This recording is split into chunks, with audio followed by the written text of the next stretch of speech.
Hi friends, welcome to cine family 2. ప్రేమ ఎంత మధురం serial hero Sriram Venkat ఈ సీరియల్లో ఆర్య క్యారెక్టర్లో నటిస్తూ ఈ సీరియల్తో ఎంతో ఫేమస్ అయ్యారు అండ్ అలాగే సక్సెస్ని కూడా అందుకుంటున్నారు.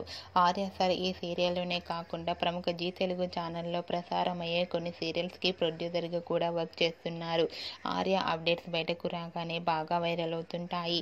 అయితే రీసెంట్గా ప్రేమ ఎంత మధురం సీరియల్ హీరో ఆర్య ఒక న్యూ ప్రాజెక్టుతో మన ముందుకు రాబోతున్నారు. అదేంటో తెలియాలంటే మనం కొన్ని రోజులు వెయిట్ చేయాల్సి ఉంటుంది. ఆ న్యూ ప్రాజెక్టుకి సంబంధించిన పూజా షూటింగ్ లొకేషన్ లేటెస్ట్ ఫొటోస్ని షేర్ చేశారు. ఆ ఫొటోస్లో ఆర్య సార్ చాలా హ్యాండ్సమ్గా కనిపించారు. ఆ ఫొటోస్ చూసిన వారంతా కూడా ఆర్య సార్కి కంగ్రాచ్యులేషన్స్ని కామెంట్ రూపంలో తెలియజేస్తున్నారు. మీరు కూడా Arya new project shooting location latest ఫొటోస్ని ఇప్పుడు మా వీడియోలో చూసేయండి. ఈ వీడియో మీకు నచ్చినట్లయితే మీ అభిప్రాయాన్ని మీ కామెంట్ రూపంలో తెలియజేస్తూ లైక్ చేయండి, షేర్ చేయండి. మరిన్ని ఇంట్రెస్టింగ్ అండ్ లేటెస్ట్ అప్డేట్స్ కోసం మా సినీ ఫ్యామిలీ 2 ఛానల్ని సబ్స్క్రైబ్ చేసుకోండి.